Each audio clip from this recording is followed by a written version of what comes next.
പാലക്കാട് എലപ്പുള്ളി മദ്യനിർമ്മാണശാലയുടെ പ്രവർത്തനങ്ങൾ തടയുകയാണ് അവിടെ സമരസമിതി. അതിനുമുമ്പ് നമുക്കിപ്പോൾ കണ്ട കാഴ്ചകളിലേക്ക് കൂടി വരേണ്ടതുണ്ട്. അതായത് ഇവിടെ അമ്മയുടെ പിറന്നാൾ ആഘോഷത്തോടനുബന്ധിച്ച് വേദിയിൽ, പ്രധാന വേദിയിൽ മഞ്ചരിയും ശരത്തും നയിക്കുന്ന സംഗീത സദസ്സ് അവിടെ തുടരുകയാണ്. അവിടെ ഇപ്പോൾ തന്നെ നിറഞ്ഞു കവിയുകയാണ്. ഇപ്പോഴും ഞങ്ങൾക്ക് മുന്നിലൂടെയും വശങ്ങളിലൂടെയൊക്കെ കുട്ടികളൊക്കെ വിവിധ തരത്തിലുള്ള ഡാൻസിന്റെ വേഷങ്ങളൊക്കെ അണിഞ്ഞ് ഇവിടെ അണിനിരക്കുന്നത് നമുക്ക് കാണാൻ സാധിക്കുന്നുണ്ട്. നമുക്ക് ആ വാർത്തയിലേക്ക് പോയ ശേഷം ഇങ്ങോട്ട് വരാം. അതായത് പാലക്കാട് എലപ്പുള്ളി മദ്യനിർമ്മാണശാലയുടെ പ്രവർത്തനങ്ങൾ തടയിഞ്ഞ് സമരസമിതി രംഗത്തെത്തിയിരിക്കുന്നു. നിർമ്മാണത്തിന്റെ ആദ്യഘട്ടത്തോടനുബന്ധിച്ച് ഭൂമി വൃത്തിയാക്കാനെത്തിയ വാഹനങ്ങളെയാണ് അവർ തടഞ്ഞത്. വിവരങ്ങളുമായി അരുൺ ആലത്തൂർ ഒപ്പം ചേരും. അരുൺ, സംഘർഷഭരിതമാണോ അവിടെ? കാരണം ഇതൊരു വലിയ വാർത്തയായ സംഭവമാണ് എലപ്പുള്ളി. ഒരുപക്ഷെ അരുൺ ആലത്തൂർ തന്നെയാണ് ഈ വാർത്ത പുറത്തു കൊണ്ടുവന്നതും. എലപ്പുള്ളി മദ്യനിർമ്മാണശാല എന്ന വാർത്ത സജീവമാക്കിയത് അരുണാണ്. അപ്പോൾ അതിൻ്റെ നിർമ്മാണ പ്രവർത്തനങ്ങളുടെ ഏത് തുടക്കഘട്ടത്തിലും സമരസമിതി സജീവമാകുമെന്ന് നമുക്കറിയാമായിരുന്നു. എന്താണ് അവിടെ സംഭവിക്കുന്നത്?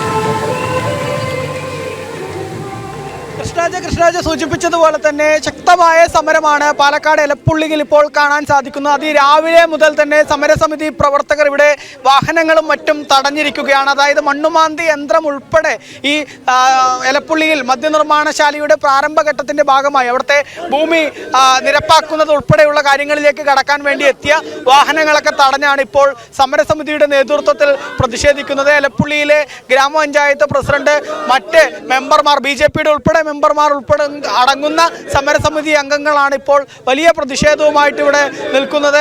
യാതൊരു കാരണവശാലും ഈ നിർമ്മാണ പ്രവർത്തനങ്ങൾ ഇവിടെ നടത്താൻ അനുവദിക്കില്ല എന്നുള്ള നിലപാടിലാണ് ഇവർ ഉള്ളത്. നമുക്ക് എലപ്പുള്ളിയുടെ പഞ്ചായത്ത് പ്രസിഡന്റ് ചേരുന്നുണ്ട്. പ്രസിഡന്റ്, ഈ ആദ്യഘട്ടത്തിൽ തന്നെ തടഞ്ഞിരിക്കുകയാണ്. അതായത് വാഹനങ്ങൾ ഉൾപ്പെടെ അവിടെ മണ്ണ് നിരപ്പാക്കാനും മറ്റൊന്നിനും അനുവദിക്കില്ല എന്നുള്ള നിലപാടിലാണ്. തീർച്ചയായും അങ്ങനെ തന്നെയാണ്. കാരണം ഇന്ന് ഇവര് കാട് വെട്ടിത്തെളിക്കും എന്ന് പറഞ്ഞു വരികയാണ്, നാളെ പ്രവർത്തനം തുടങ്ങുമെന്ന് പറഞ്ഞു വരും. ഒരു കാരണവശാലും ഈ നാട്ടിലെ ജനങ്ങൾ ഇവരെ ഈ ഭൂമിയിൽ പ്രവേശിപ്പിച്ച് അത് പ്രവർത്തനങ്ങൾ തുടങ്ങാൻ അനുവദിക്കില്ല. ഒന്നാമത് ഇത് ഹൈക്കോടതിയിൽ കേസ് നിലനിൽക്കുകയാണ്. രണ്ടാമത് പഞ്ചായത്ത് ഭരണസമിതി ഇതിനെതിരെ ശക്തമായി പ്രതിഷേധിക്കുകയാണ്. ഈ നാട്ടിലെ ജനങ്ങൾ പറഞ്ഞു ഇവിടെ കാട് വെട്ടിത്തെളിക്കണം എന്ന് പറഞ്ഞിട്ടാണ് ഇപ്പൊ ഇവര് ചാടിപ്പുറപ്പെട്ട് വന്നിരിക്കുന്നത്. ഈ നാട്ടിലെ ജനങ്ങള് നൂറുകണക്കിന് ആൾക്കാർ ഒപ്പിട്ടിട്ടുള്ള പരാതി ഈ കമ്പനി ഇവിടെ വേണ്ട എന്ന് പറഞ്ഞുകൊണ്ട് പരാതി കൊടുത്തതൊക്കെ ചവറ്റുകൊട്ടയിൽ ഇട്ടിട്ട് കാട് വെട്ടിത്തെളിക്കണമെന്ന് ആരോ പരാതി കൊടുത്തു എന്ന് കേട്ടുകേൾവിയിലൂടെ ഇവരിവിടെ പണി തുടങ്ങാൻ വരുന്നത് ഒരു കാരണവശാലും അനുവദിക്കില്ല. നിർമ്മാണ പ്രവർത്തനങ്ങൾ യാതൊരു കാരണവശാലും അനുവദിക്കില്ല എന്നുള്ള ശക്തമായ നിലപാടിൽ തന്നെയാണ്. യാതൊരു കാരണവശാലും ഇവിടെ ഈ മണ്ണുക്കാട് ഈ കമ്പനിയിൽ ഒരു തരി പണി പോലും തുടങ്ങാൻ അനുവദിക്കില്ല. ഇനി പുല്ലിവെട്ടലായിക്കോട്ടെ, ഇനി കമ്പി വേലി കെട്ടിയായിക്കോട്ടെ, ഇനി അതിനിടെ ആയിക്കോട്ടെ, ഇത് JCB വന്ന് മണ്ണ് കടത്താൻ ഒരു അനുമതിയുമില്ലാതെ, പഞ്ചായത്തിന്റെ പോലും ഭരണസമിതിയുടെ അനുമതിയില്ലാതെ അവിടെ ലേ ഔട്ട് ചെയ്യാനാണ് കമ്പനിന്റെ ആളുകൾ വന്നിരിക്കുന്നത്. ഇത് ഇപ്പൊ ഈ നാട്ടുകാർ ഉൾപ്പെടെയുള്ള ആളുകളെ കൂടിയിട്ടുള്ളൂ. ഇത് അതിശക്തമായി ഈ പഞ്ചായത്തിലെ മുഴുവൻ ജനങ്ങളെ അണിനിരത്തിക്കൊണ്ട് എന്ത് വില കൊടുത്തും ഞങ്ങൾ തടയുന്നുള്ളതാണ്. അതുതന്നെയാണ് ഒരുപാട് ആളുകൾ, സ്ത്രീകളും മറ്റും ഉൾപ്പെടെ ഒരുപാട് ആളുകൾ ഇപ്പോൾ ഇവിടെ ഈ സമരത്തിൽ നമുക്ക് കാണാൻ സാധിക്കും. ഒരുപാട് സ്ത്രീകളുണ്ട്, വളരെ പ്രായമായ അമ്മമാരുണ്ട്. അവരൊക്കെ ശക്തമായ നിലപാടിൽ തന്നെയാണ്. യാതൊരു കാരണവശാലും ഇവിടെ ഈ കമ്പനി വരാൻ പറ്റില്ല, ഒരു കാരണവശാലും ഈ കമ്പനി വരാൻ അനുവദിക്കില്ല. കമ്പനി വന്നാൽ ഞങ്ങളുടെ കുടുംബമേ നശിക്കും. എന്തെങ്കിലും നശിച്ചിട്ട് ഭാര്യയും മക്കളും കുടുംബവും അമ്മ പെങ്ങന്മാർ ഇല്ലാണ്ട് പെരുമാറുന്ന നാടാക്കിയിട്ടുണ്ട്. ഇപ്പൊ ഇനി വന്നാ പിന്നെ കൊള്ളയും കൊലയും പറയുന്ന നാടേ വേണ്ട. സാറായ സാധനം പറയുന്ന സാധനമേ നമ്മുടെ ഈ നാട്ടിൽ വേണ്ട. ഞങ്ങളുടെ പ്രാർത്ഥനയാണത്. ആരെന്ത് പറഞ്ഞാലും ശരി, എന്ത് കാട്ടിയാലും ശരി, ചാറായ കമ്പനി പറയുന്ന സാധനം നമ്മുടെ ഈ മണ്ണിൽ വേണ്ട വേണ്ട. എല്ലാം വേണം ഞങ്ങൾക്ക്, കമ്പനി വേണ്ട. നമ്മളെ അറിയാണ്ട് കൊണ്ടുവന്ന നമുക്കൊന്നും ചെയ്യാൻ പറ്റില്ല. ഞങ്ങൾ കുടിച്ചവരാണ് പുഴയിന്ന്. ഇന്നും നല്ല വെള്ളം തിരികെ കുടിക്കാനായുള്ളൂ. കുടിക്കാനായുള്ളൂ. ഞങ്ങൾക്ക് വെള്ളമില്ലാണ്ട് ഞങ്ങള് ഈ 63 വയസ്സ് വരെയും വെള്ളമില്ലാണ്ട് ഞങ്ങള് വെള്ളം തെക്കിയിട്ട് ജീവിച്ചവരാണ്. മനസ്സിലായില്ലേ? ഞങ്ങൾക്ക് എപ്പോഴും ഇത്തിരി വെള്ളം കുടിക്കാനുള്ള ഇത് കിട്ടിയിരിക്കുന്നത്. അതുകൊണ്ട് ഞങ്ങളിവിടെ എന്തായാലും ഞങ്ങൾ സമ്മതിക്കില്ല. നിങ്ങൾക്ക് വലിയ ദോഷം ചെയ്യുന്നുള്ളത് തന്നെയാണ്. ഞങ്ങൾക്ക് ദോഷം ചെയ്യുന്ന തന്നെ, അതിന് മാറ്റമൊന്നുമില്ല. ദോഷം ചെയ്യും വെള്ളമില്ലാണ്ട്. ഇങ്ങനെ നിർമ്മാണം തുടങ്ങിക്കഴിഞ്ഞാൽ നിങ്ങൾ തടയും. തടയും കൃഷി കൊണ്ട് ജീവിക്കുന്നവരാ. അത് കാരണം ഞങ്ങൾ ഒരു കാരണവശാലും ഈ മദ്യ കമ്പനി വരാൻ സമ്മതിക്കില്ല. ഒറ്റക്കെട്ടായി ഞങ്ങൾ പ്രവർത്തിക്കും. വഴി കൂടി ആള് നടക്കാൻ പറ്റൂല, വെട്ടും കൊലയാകും. ഇത് വേണ്ടതേ വേണ്ട, ഈ നാട്ടിൽ വേണ്ടതേ വേണ്ട, അതെന്നെ പറയാനുള്ളത്. തന്നെയാണ്. ഏതായാലും പ്രായമായ അമ്മമാർ ഉൾപ്പെടെയാണ് ഈ അതിരാവിലെ തന്നെ ഇങ്ങനെ ശക്തമായ സമരവുമായിട്ട് ഇവിടെ നിലയുറപ്പിച്ചിരിക്കുന്നത് എന്നുള്ളതാണ്. ഈ മദ്യനിർമ്മാണശാലയുമായി സർക്കാർ മുന്നോട്ട് പോകുന്ന ഒരു സാഹചര്യമാണ് ഉള്ളത്. പക്ഷേ അത് അനുവദിക്കില്ല എന്നുള്ള ഒരു നിലപാട് തന്നെയാണ് നാട്ടുകാരെ സംബന്ധിച്ചിടത്തോളം ഉള്ളത്. പ്രധാനമായിട്ടും ഇപ്പോൾ ഈ മദ്യനിർമ്മാണശാലയുമായി ബന്ധപ്പെട്ട അതിൻ്റെ ഈ ബ്രൂവറിയുടെ ആളുകൾ കൂടെ ഇവിടേക്ക് ഇപ്പോൾ എത്തിയിരിക്കുന്ന സാഹചര്യമുണ്ട്. അവരോട് കൂടെ നമുക്ക് എന്താണ് ഈ ഒരു മദ്യനിർമ്മാണശാലയിൽ ഇപ്പോൾ എന്ത് നടപടികളിലേക്കാണ് ഇവർ കടന്നത്, അതിൻ്റെ മറ്റ് നടപടികൾ എന്താണ് എന്നുള്ളത് അവരോട് കൂടെ നമുക്ക് ചോദിക്കാം. അവർ ഇപ്പോൾ ഈ ഭാഗത്തേക്ക് എത്തിയിട്ടുണ്ട്. ഏത് സാഹചര്യത്തിലാണ് കഴിഞ്ഞ 25-ാം തീയതി നടന്ന പഞ്ചായത്ത് യോഗത്തിൽ തന്നെ സ്വകാര്യ വ്യക്തികളുടെ ഭൂമിയിൽ കാട് പിടിച്ച് കിടക്കുന്ന കാരണം പന്നിയുടെയും മലമ്പാമ്പിൻ്റെയും ശല്യമുണ്ടെന്ന് അവർ തന്നെ ചർച്ച ചെയ്തതാണ്. ഞങ്ങളത് വൃത്തിയാക്കണം. അത് പോലീസ് സ്റ്റേഷനിൽ ഇതേപോലെ ആരോ പോയി പറഞ്ഞിട്ടുണ്ട്. അപ്പം ഞങ്ങളോട് കാട് വൃത്തിയാക്കണമെന്ന് പറഞ്ഞാൽ ഞങ്ങളത് കാട് വൃത്തിയാക്കാൻ വരുമ്പോൾ അതിനെതിരെ തടയേണ്ട ആവശ്യം. അതായത് ഇപ്പം നിങ്ങൾ ഈ ഇതൊരു പ്രാരംഭ നിർമ്മാണ പ്രവർത്തനങ്ങളുടെ ഭാഗമായിട്ടല്ല ഈ ഇപ്പം മണ്ണുമാന്തി യന്ത്രം ഉൾപ്പെടെ ഇവിടെ കൊണ്ടുവന്നിരിക്കുന്നത്. ഞങ്ങളവിടെ കൊണ്ടുവന്നിരിക്കുന്നത് കൃത്യമായിട്ട് വില്ലേജ് ഓഫീസർക്ക് ഞങ്ങൾ കത്ത് കൊടുത്തിട്ടുണ്ട്. ഞങ്ങൾ 4 ആക്ടിവിറ്റിയാണ് ചെയ്യാൻ വേണ്ടി പോകുന്നത് അടുത്ത 2 മാസത്തിൽ. ആദ്യമായിട്ട് കാട് വെട്ടി വൃത്തിയാക്കുന്നു, രണ്ടാമതായി ഡിജിറ്റൽ സർവേ നടത്തുന്നു, മൂന്നാമതായി താലൂക്ക് സർവേയറെ കൊണ്ടുവന്ന് അവിടെ ബൗണ്ടറി സ്റ്റോണും ഇടുന്നു, നാലാമതായി മഴവെള്ള സംഭരണി എന്താ പറയുക സാധ്യതകളെ കുറിച്ചിട്ട് പഠിച്ച് ഒരു എക്സ്പേർട്സിനെ കൊണ്ട് ഒരു റിപ്പോർട്ട് ഉണ്ടാക്കി സർക്കാരിന് സമർപ്പിക്കാനും കൂടിയാണ് ചെയ്യുന്നത്. ഈ 4 ആക്ടിവിറ്റി അവിടെ ഉദ്ദേശിച്ചിട്ടുള്ളൂ. ഈ 4 ആക്ടിവിറ്റി കഴിഞ്ഞ് മറ്റ് അനുമതികളെല്ലാം ലഭിച്ച ശേഷം മാത്രമല്ലേ നിർമ്മാണ പ്രവർത്തനം തുടങ്ങാൻ കഴിയുള്ളൂ. നമുക്കൊരു കൊച്ചു വീട് കെട്ടണമെങ്കിൽ തന്നെ പഞ്ചായത്തിന്റെ ബിൽഡിംഗ് പെർമിറ്റ് കിട്ടണ്ടേ? ഈ കോടതിയിൽ കേസ് നടക്കുന്ന സാഹചര്യത്തിൽ എങ്ങനെയാണ് ഇതൊക്കെ ചെയ്യുന്നതെന്നാണ് ഇവർ ചോദിക്കുന്നത്. കോടതിയിൽ പബ്ലിക് ഇൻട്രസ്റ്റ് ലിറ്റിഗേഷനാണ്. പബ്ലിക് ഇൻട്രസ്റ്റ് ലിറ്റിഗേഷൻ പറഞ്ഞാൽ അവർ പറഞ്ഞിരിക്കുന്നത് ഞങ്ങൾ ഇവിടെ ജലചൂഷണം നടത്തുന്നതാണ്. ഞങ്ങൾ ഞങ്ങളുടെ പ്രൊജക്ട് റിപ്പോർട്ടിൽ തന്നെ വളരെ കൃത്യമായി പറഞ്ഞിട്ടുണ്ട്, ഞങ്ങൾ കുഴൽ കിണർ കുഴിക്കുന്നില്ല, ഞങ്ങൾ മഴവെള്ള സംഭരണി ഇവിടെയാണ് വെള്ളം കണ്ടെത്താൻ ഉദ്ദേശിക്കുന്നത്.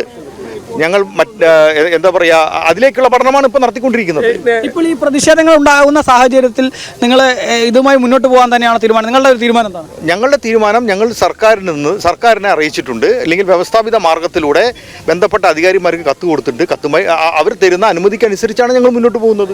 ഇതിലെ പ്രധാനപ്പെട്ട കാര്യം നിങ്ങളിപ്പോൾ ഇവിടെ വൃത്തിയാക്കൽ ഉൾപ്പെടെയുള്ള കാര്യങ്ങളാണെന്ന് പറയുന്നത്. അപ്പോൾ ഇവർ പറയുന്നത് JCBയും ട്രാക്ടറും ഉൾപ്പെടെയുള്ള സംവിധാനങ്ങൾ കൊണ്ടുവന്ന് ഈ എന്തിനാണ് ഇത്തരത്തിലുള്ള കാര്യങ്ങൾ ചെയ്യുന്നതെന്നുള്ളതാണ്. ഞാൻ ചോദിക്കട്ടെ, 24 ഏക്കർ സ്ഥലം എങ്ങനെയാണ് ചേട്ടാ നിങ്ങളൊന്ന് വൃത്തിയാക്കി തരിക? ഒന്ന് പറയൂ. JCB ഉപയോഗിച്ചല്ലാതെ എങ്ങനെയാണ് നിങ്ങൾ 24 ഏക്കർ സ്ഥലം വൃത്തിയാക്കുക? ഈ ഹൈക്കോടതിയിൽ ഏതായാലും ഈ കമ്പനിയുടെ ആളുകളാണ് സംസാരിച്ചത്. അവര് പറയുന്നത് ഇത് ഈ നിർമ്മാണ പ്രവർത്തനങ്ങൾ ഇപ്പോൾ ആരംഭിച്ചിട്ടില്ല. ഇതിന്റെ പ്രാരംഭമായിട്ട് ഇവിടുത്തെ ഈ ഭൂമി വൃത്തിയാക്കുകയും ചുറ്റുമതിൽ കെട്ടി തിരിക്കുന്നത് ഉൾപ്പെടെയുള്ള നടപടികളിലേക്ക് കടക്കുന്നു എന്നുള്ളതാണ്. അതുമാത്രമാണ്. അതിനുശേഷം അനുമതിയും മറ്റു നടപടികൾക്കൊക്കെ ഇനി ഒരുപാട് സമയമുണ്ട്, അതൊക്കെ പിന്നീടേ ഉണ്ടാവുകയുള്ളൂ എന്നാണ് പറയുന്നത്. പക്ഷേ സ്വാഭാവികമായിട്ടും ജനങ്ങളെ സംബന്ധിച്ചിടത്തോളം അങ്ങനെയല്ല. ഇത് യാതൊരു കാരണവശാലും അംഗീകരിക്കില്ല. ഇപ്പോൾ ഈ കമ്പനി അധികൃതർ പറയുന്നത് ഇപ്പോൾ ഇത് പ്രാരംഭമായിട്ട് ഒന്ന് ഭൂമി വൃത്തിയാക്കുന്നു, അവിടെ കാട്ടുപന്നി മറ്റു ശല്യമൊക്കെ ഉള്ളതുകൊണ്ട് അത്തരം കാര്യങ്ങൾ ചെയ്യുന്നു എന്നൊക്കെയാണ് പറയുന്നത്. കാട്ടുപന്നി ശല്യം ഇപ്പോഴാണല്ലോ ഇവർക്ക് പരാതി കിട്ടിയിട്ടുള്ളത്. ഈ കമ്പനി വേണ്ട പറഞ്ഞ് ഇവർക്ക് എന്നോ പരാതി കിട്ടിയിട്ടില്ലേ? എന്തുകൊണ്ട് ആ പരാതിയിൽ ആദ്യം തീരുമാനിക്കട്ടെ, എന്നിട്ട് മതി പന്നി ശല്യവും കാട് വെട്ടിത്തെളിക്കലും ചെയ്യാനായിട്ട്. കാരണം ഈ നാട്ടിലെ കുഞ്ഞു മക്കൾ എവിടെയുണ്ട്, ഈ കുഞ്ഞു മക്കൾ എവിടെയുണ്ട്? ആ കുട്ടികളെ വെള്ളം ചോദിച്ചാൽ മദ്യം എടുത്തു കൊടുക്കേണ്ട ഗതികേടിലേക്ക് എത്തുന്ന കമ്പനി അധികൃതരാണ് ഇവിടെ നിൽക്കുന്നത്. ഒരു കാരണം കണ്ണിൽ പൊടിയിടാനുള്ള കാര്യമാണ് ഇവർ പറയുന്നത്. തീർച്ചയായും ഇവർക്ക് എല്ലാ മേഖലയിൽ നിന്നും എല്ലാ ഓഫീസിൽ നിന്നും ഇവർക്ക് അനുകൂലമായിട്ടുള്ള എല്ലാ ഈ ഭൂമിയുടെ ഹൈക്കോടതിയിൽ കേസ് നിലനിൽക്കെ ഇവരെങ്ങനെ ഭൂമി നിരപ്പാക്കും? അതാണ് ഞങ്ങൾക്ക് അറിയേണ്ടത്. ഹൈക്കോടതിയിൽ കേസ് നിലനിൽക്കെ എങ്ങനെ ഭൂമി നിരപ്പാക്കും? അത് ഞങ്ങൾക്ക് അറിയണം. ഇവർക്ക് ഹൈക്കോടതി പിന്നെ കിട്ടിയിട്ടുണ്ടോ, ഓർഡർ കിട്ടിയിട്ടുണ്ടോ? കിട്ടിയിട്ടുണ്ടെങ്കിൽ ഞങ്ങളെ കാണിക്കട്ടെ. ട്രാക്ടർ എന്തിനാ വന്നിരിക്കുന്നത്? ട്രാക്ടർ എന്തിനാ? നിർമ്മാണ പ്രവർത്തനത്തിന് തുടക്കമാണ്. മണ്ണിട്ട് ലെവലാക്കി കഴിഞ്ഞാൽ പിന്നെ രാത്രി വേണമെങ്കിലും ചെയ്യാലോ. ഭരണസ്ഥിരാ കേന്ദ്രങ്ങൾ ഇതിനെ സപ്പോർട്ട് ചെയ്തിട്ടാണ് ഇത് ചെയ്യുന്നത്. നിയമങ്ങളെ കാറ്റിൽ പറത്തിക്കൊണ്ട് ഹൈക്കോടതി കേസ് ഇനിയും സമയമുണ്ട്, വിസ്താരം കഴിഞ്ഞിട്ടില്ല. അത് കഴിഞ്ഞവരെ പ്രധാന നിർമ്മാണ പ്രവർത്തനം നടത്തരുതെന്നാ പറഞ്ഞിരിക്കണേ. കോടതിയിൽ നിന്നുൾപ്പെടെ കൃത്യമായിട്ട് ഈ നിർമ്മാണ പ്രവർത്തനങ്ങളൊന്നും നടത്തരുതെന്ന് പറഞ്ഞിരിക്കെയാണ് ഈ കമ്പനി അധികൃതർ ഇങ്ങനെ ഈ മദ്യനിർമ്മാണശാലയുമായി മുന്നോട്ട് പോകുന്നത്, അതിൻ്റെ നിർമ്മാണ പ്രവർത്തനങ്ങളുമായി മുന്നോട്ട് പോകുന്നത് എന്നുള്ളതാണ് പ്രതിഷേധക്കാർ പറയുന്നത്. മാത്രമല്ല ഇതിന് സർക്കാരിൻ്റെ മൗനാനുവാദമുണ്ട് എന്നുൾപ്പെടെയുള്ള ആക്ഷേപമാണ് ഇവർ ഉന്നയിക്കുന്നത്. ശക്തമായ സമരവുമായി മുന്നോട്ട് പോകും, യാതൊരു കാരണവശാലും ഇവിടെ ഒരു പ്രവൃത്തിയും നടത്താൻ അനുവദിക്കില്ല എന്നുള്ളത് തന്നെയാണ് സമരസമിതി പറയുന്നത്. ഏതായാലും പ്രതിഷേധം തുടരുകയാണ്. മണ്ണുമാന്തി യന്ത്രങ്ങളും ട്രാക്ടറും ഉൾപ്പെടെയുള്ള വാഹനങ്ങളൊക്കെ ഇവിടെ എത്തിയിട്ടുണ്ട്. അതൊക്കെ തടഞ്ഞു. പാലക്കാട് എലപ്പുള്ളി മദ്യനിർമ്മാണശാലയുടെ പ്രവർത്തനങ്ങൾ തടയുകയാണ് അവിടെ സമരസമിതി. അവിടെ JCB ആയിട്ടൊക്കെ എത്തിയിരിക്കുകയാണ്. എന്തിനാന്ന് ചോദിച്ചാൽ കാട് വൃത്തിയാക്കണം, അത് പന്നിശല്യമൊക്കെ കൂടുതലാണെന്നാണ് പറയുന്നത്. ഈ നാട്ടിലൊക്കെ കാട് എത്രയോ വളർന്നു കിടക്കുന്നു. അവിടെ ഇഴജന്തുക്കളുടെ ശല്യം, വന്യമൃഗങ്ങളുടെ ശല്യം ഒക്കെ ഉണ്ട്. നിങ്ങൾ ആ വയനാട്ടിലെ വന്യജീവി സംഘർഷം അവസാനിപ്പിക്കാൻ ആദ്യം ഒന്ന് ശ്രമിക്കൂ. എന്നിട്ടാണ് 24 ഏക്കർ സ്ഥലം, അതാകട്ടെ കോടതിയിൽ നിലനിൽക്കുന്ന ഒരു സംഭവത്തിൽ ഇങ്ങനെ എന്ത് സമർത്ഥമായി അത് നിറവേറ്റാനാണ് അവർ ശ്രമിക്കുന്നത്. അമ്മമാരുടെ ഒരു വികാരങ്ങളൊക്കെ കാണുമ്പോൾ എങ്ങനെയാണ് അവർക്കത് സാധിക്കുന്നത്? അമ്മമാരൊക്കെ കരഞ്ഞുകൊണ്ട് പറയുന്നത് മദ്യനിർമ്മാണശാല വന്നാൽ ഞങ്ങളുടെ സ്വസ്ഥത നഷ്ടപ്പെടും, ഞങ്ങൾ കർഷകരാണ്, കൃഷി ചെയ്ത് അധ്വാനിച്ച് വിയർപ്പൊഴുക്കി ജീവിക്കുന്നവരാണ്. പക്ഷെ മഴവെള്ള സംഭരണിയാണ് ഉണ്ടാവുക, ഒരു കിണർ പോലും അവിടെ കുഴിക്കില്ല എന്നാണ് ഈ അണിയറ പ്രവർത്തകർ പറയുന്നത്. ശരി, നമുക്ക് വിവരങ്ങൾ നൽകിയത് അരുൺ ആലത്തൂരാണ്.